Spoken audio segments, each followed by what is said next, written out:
Halo, apa kabar kalian? Sehat lah ya? Kembali lagi di channel Van Halen Movie. Karena udah lama nih nggak review film psikopat, jadi kali ini kita cerita film yang berdarah-darah dulu lah ya. Film kali ini berjudul Bereavement, yang dirilis tahun 2010. Film ini akan menceritakan seorang psikopat kejam yang suka menculik wanita-wanita di desanya. Mereka diculik satu persatu dan disiksa lalu dibunuh di sebuah rumah jagal yang sudah lama tutup. Dan sialnya, seorang wanita yang baru saja pindah ke tempat itu bernama Allison yang diperankan oleh Alexandra Daddario. Waduh, cewek aku ini. Dia juga kena culik nantinya. Tapi pertanyaannya, apa tujuan psikopat itu melakukan itu semua? Ya udah, daripada penasaran, kita langsung aja ke ceritanya. Intro.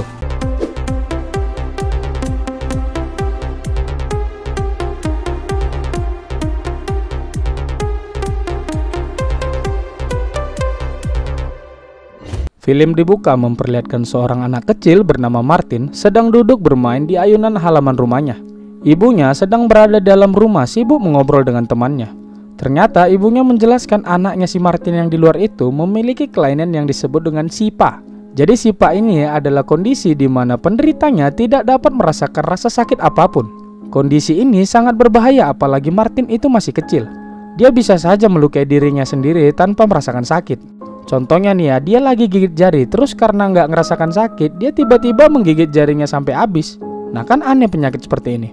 Sedang sibuk mengobrol di dalam rumah, mereka tidak tahu ternyata anaknya yang di luar diculik oleh seorang psikopat.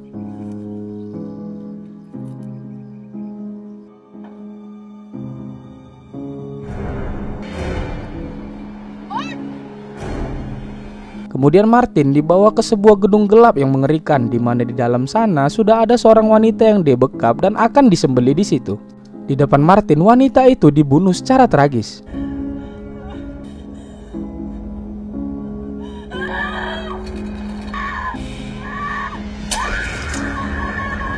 Dan film pun baru dimulai. Scene berpindah memperlihatkan seorang pria parubaya bernama Jonathan. Dia menjemput ponakan yang bernama Allison. Nah, Allison ini adalah keponakan si Jonathan yang baru saja pindah dari Chicago.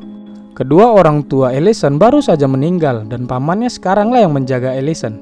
Pamannya pernah berjanji dulu pada ayahnya Allison akan menjaga anaknya. Singkat cerita, mereka pun sampai ke rumah dan disambut oleh anak dan istri Jonathan. Terlihat wajah Miller tidak begitu ceria. Ya karena dia juga sedang berduka ya, ditambah lagi dia sekarang mau tidak mau harus hidup di desa terpencil seperti ini. Namun si paman dan keluarganya tetap berusaha membuat Allison betah tinggal di situ. Lalu scene berpindah memperlihatkan si psikopat tadi kembali melakukan aksinya malam ini. Dia menculik seorang wanita yang baru saja selesai bekerja di sebuah restoran. Wanita itu diculik kemudian dibawa ke gedung psikopat tadi.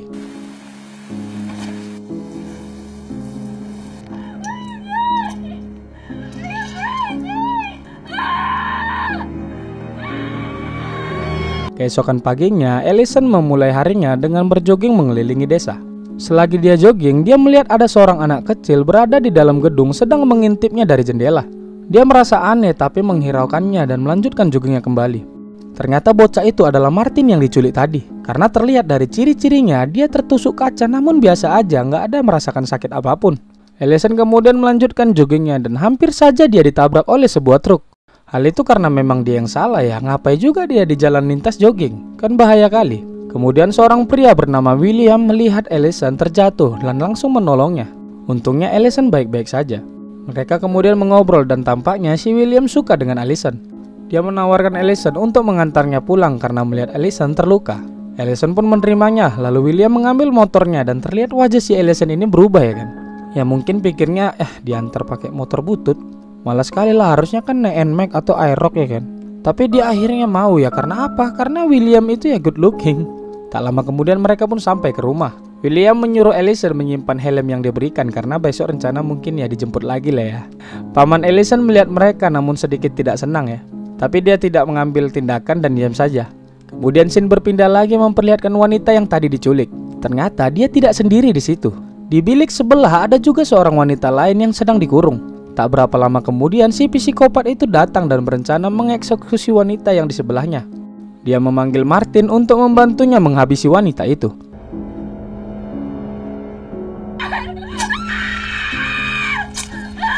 Martin keluar dari ruangan itu dan berlari. Saat dia berlari, dia berhenti dan melihat sebuah patung mengerikan di sudut ruangan. Nah, sepertinya kita mulai paham ya di sini.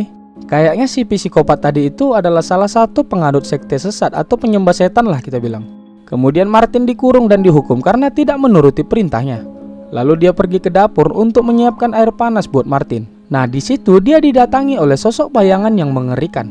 Nah, sepertinya sosok itulah yang membuat bisikan-bisikan ke pria ini agar melakukan hal-hal keji. Tak lama kemudian sosok itu pergi dari situ. Setelah itu Martin dibebaskan dan disuruh membersihkan sisa-sisa darah dari pembantaian tadi. Si psikopat ini mengatakan ke Martin bahwa dia sebenarnya iri pada Martin karena Martin tidak bisa merasakan sakit. Menurutnya Martin sangat spesial bagi setan yang dia sembah tadi. Lalu scene berpindah lagi memperlihatkan Allison yang pergi ke sekolah di hari pertamanya. Di situ Allison bertanya pada pamannya ini soal gedung kosong yang dia lewati kemarin. Dia mengatakan melihat seorang anak kecil ada di dalam sana. Kemudian si paman mengatakan bahwa gedung itu dulunya adalah pabrik rumah jagal. Rumah jagal itu dikelola oleh pria bernama Sutter dan ayahnya. Nah, ternyata psikopat tadi itu namanya adalah Sutter ya. Dulu ayah Sutter dan dirinya mengelola rumah jagal itu hingga akhirnya bangkrut dan tutup. Dan sekarang tempat itu kosong sehingga Sutter hanya tinggal sendiri di dalamnya. Mendengar hal itu, Allison agak penasaran dengan tempat itu. Singkat cerita, Allison pun kembali mencoba menjalani kegiatan di sekolah barunya. Namun tampaknya dia masih belum merasakan nyaman dengan lingkungan barunya ini. Karena itu Allison memutuskan untuk bolos dan pergi ke rumah William. Allison tampaknya mulai menyukai William juga ya setelah pertemuan mereka kemarin. Lalu terlihat William adalah seorang montir dan sekarang juga merawat ayahnya yang sedang lumpuh. Ibu William sudah lama meninggal dan mereka hanya hidup berdua sekarang. Setelah mengobrol, Allison kemudian kembali pulang ke rumahnya. Dia berjalan dan melewati lagi pabrik kosong yang tadi. Dan tiba-tiba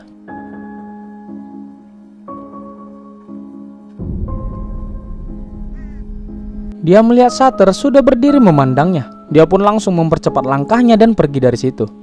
Allison kemudian pulang namun dia ditegur oleh paman dan bibinya. Dia dimarahi karena pulang terlalu malam, tambah lagi baru hari pertama sekolah. Allison mulai merasa tidak nyaman dan seperti dikekang. Namun dia tetap berusaha tenang dan tidak melawan pamannya. Di sisi lain, wanita pelayan resto tadi meminta tolong ke Martin untuk membebaskannya. Dia yakin Martin ini adalah anak baik dan akan menolongnya. Dan memang benar Martin ini sebenarnya baik, dia membebaskan wanita itu. Dia kemudian berlari ke sana kemari mencari jalan keluar. Namun sialnya tak berapa lama kemudian Sutter datang dan menyadari wanita itu telah kabur. Dia kemudian mencari wanita itu. Sutter berhasil menemukan wanita itu. Kemudian wanita itu langsung berlari dan bersembunyi.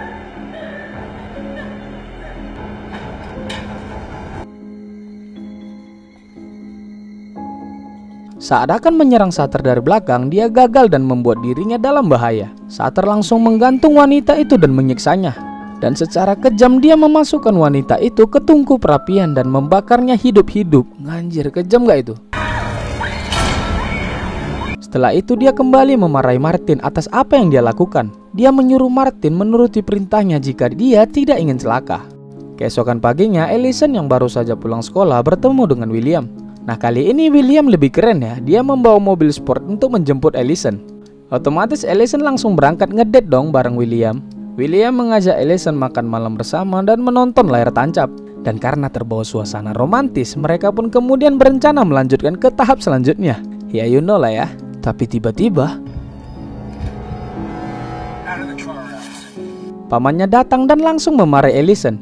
Dia mengajak Allison pulang ke rumah saat itu juga. Ya nggak jadi ya kan. Allison memarahi pamannya ini karena sudah sangat keterlaluan.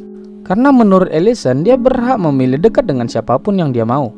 Namun pamannya mengatakan tidak begitu percaya dengan William karena menganggap si William yang tadi itu tidak punya masa depan. Hanya seorang montir kampung biasa. Dia berharap Allison bisa mendapatkan yang lebih dari situ. Kemudian mereka berdua pun pulang ke rumah. Scene kemudian berpindah lagi ke rumah jagal. Kali ini Sutter membawa korban baru, yaitu wanita yang agak lebih tua. Astaga, kejam kali ya. Dia kembali mengajari Martin menjadi psikopat seperti dirinya. Kali ini Martin harus bisa serius melakukan tugasnya. Dia disuruh memegangi wanita itu selama Sutter mengeksekusinya.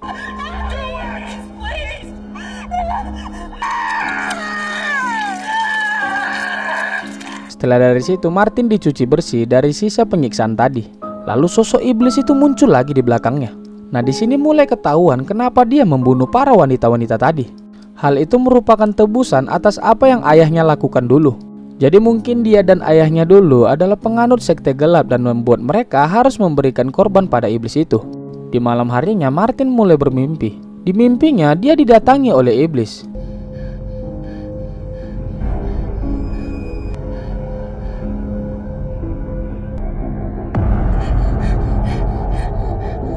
Kemudian kembali ke Allison, dia mulai kesal dengan perlakuan pamannya tadi malam. Dia merasa dirinya sudah dewasa dan bebas melakukan apa saja yang dia mau. Dia memutuskan ingin pergi dari situ saat itu juga. Namun bibinya menahannya, dia ingin Allison tetap tinggal. Dia yakin semua ini hanya miskomunikasi saja. Ya biasalah, namanya tinggal di tempat saudara ya. Allison akhirnya mengalah namun masih sedikit kesal. Dia memutuskan keluar dulu untuk menenangkan diri. Tak sengaja dia kembali melewati gedung itu lagi. Dan kemudian dia melihat Martin mengintipnya dari atas. Lalu dia menyadari mobil si Sutter tidak ada di situ, berarti Sutter lagi keluar. Karena penasarannya dan merasa ada sesuatu yang mencurigakan di dalam, dia memutuskan untuk masuk ke dalam mencari tahu.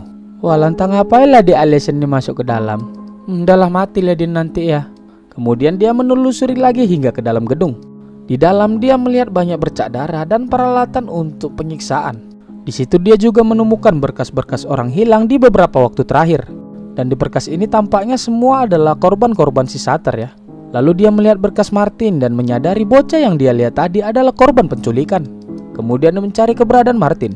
Ternyata Martin sedang bersembunyi di bawah meja sambil ketakutan. Allison menyuruhnya jangan takut dan meyakinkan Martin bahwa dia datang untuk menyelamatkannya. Tapi tiba-tiba Sutter datang dan langsung menangkap Allison. Singkat cerita, keesokan paginya si paman mulai khawatir karena Allison belum pulang juga. Tak berapa lama kemudian William datang ke rumah dan bertanya di mana keberadaan Allison. Awalnya si paman malah berpikir Allison bersama William, tapi nyatanya William juga tidak bertemu Allison sejak tadi malam. Paman yang memang tidak suka pada William memberikan peringatan agar dia tidak lagi mendekati ponakannya. Kemudian dia pergi mencari Allison. Dia berkeliling ke seluruh sudut desa namun tidak menemukannya. Hingga kecurigaannya terarah pada rumah si Sutter tadi. Dia kemudian mencoba menanyakan dan memanggil si Sutter yang ada di dalam. Di dalam ternyata Allison mendengar pamannya mencari dia. Dia langsung berteriak minta tolong, tapi sialnya mulutnya langsung kena pukul. Dan kemudian mulutnya sekarang dibekap pakai kain. Kemudian Sutter naik dan mengatakan ke Jonathan bahwa tidak ada apa-apa di sini. Dia mengusir Jonathan segera pergi. Namun Jonathan makin curiga dan meminta masuk ke dalam. Tanpa basa-basa lagi si paman langsung kena dor dari dalam rumah.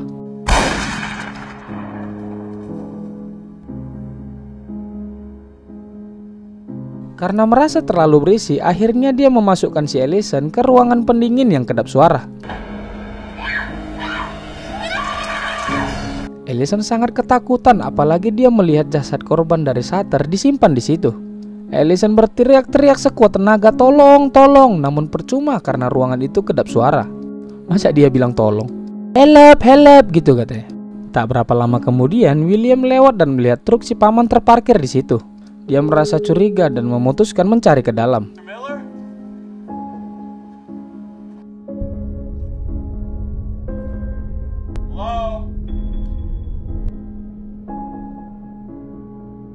Dan akhirnya dia menemukan Allison yang berada di dalam ruangan pendingin. Dia langsung dengan cepat menghancurkan rantai dan kunci pintu itu. Namun sialnya keberadaannya diketahui si Sutter.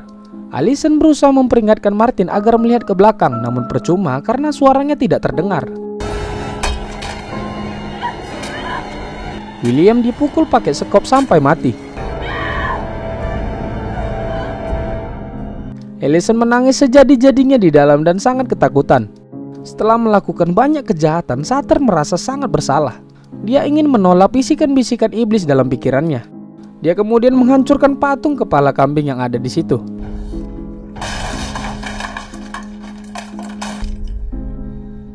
Namun yang mengerikannya, patung itu kembali utuh seperti sedia kala. Ternyata kali ini bisikan iblis itu menyuruh Sutter untuk membunuh bibinya Allison dan semua keluarganya. Sutter pun akhirnya menurut. Namun sebelum pergi, dia menyuruh Martin untuk tetap di sini dan jangan pergi. Dia menancapkan pisau ke tangan Martin agar Martin tidak kemana-mana. Anjir, karena memang Martin tidak bisa merasakan sakit apa-apa, dia hanya diam saja. Kemudian Sutter pergi dari situ. Di kamar es tadi, Allison terbangun. Dia sadar tadi William sempat menghancurkan rantai di pintu itu. Dia kemudian mengambil besi dan mencolok-colok pintu itu hingga akhirnya berhasil terbuka.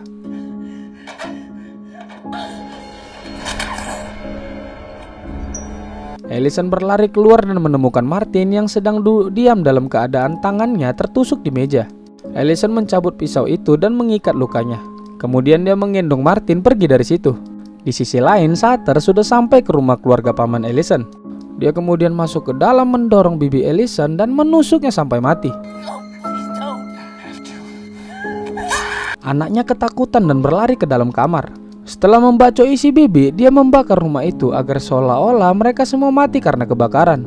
Kemudian Sutter naik ke atas dan mendapatkan putrinya tadi duduk di sudut ketakutan. Tak berapa lama kemudian Allison sampai dan melihat pamannya sudah tewas dan bibinya sekarat. Dia meminta Allison menyelamatkan putrinya di atas. Allison kemudian dengan cepat membawa pisau itu dan naik ke atas. Di waktu yang tepat, Allison langsung menusuk si Sutter dari belakang. Sutter yang masih bisa bergerak langsung pergi melarikan diri. Loh, kok nggak langsung dimatikan ya si kecap itu? Lalu Allison turun ke bawah dan segera menelpon 911. Saat sedang menelpon, dia mencari di mana keberadaan si Martin tadi. Dan tiba-tiba Martin tanpa ekspresi langsung menusuk Allison tepat di perutnya. Tidak hanya itu, dia menusuk Allison berulang-ulang sampai mati. Anjir, sekarang jiwa psikopatnya Sutter sudah pindah ke Martin. Setelah dari situ, Martin kembali ke rumah si Sutter. Sutter yang dalam keadaan sekarat langsung dibacok Martin sampai mati.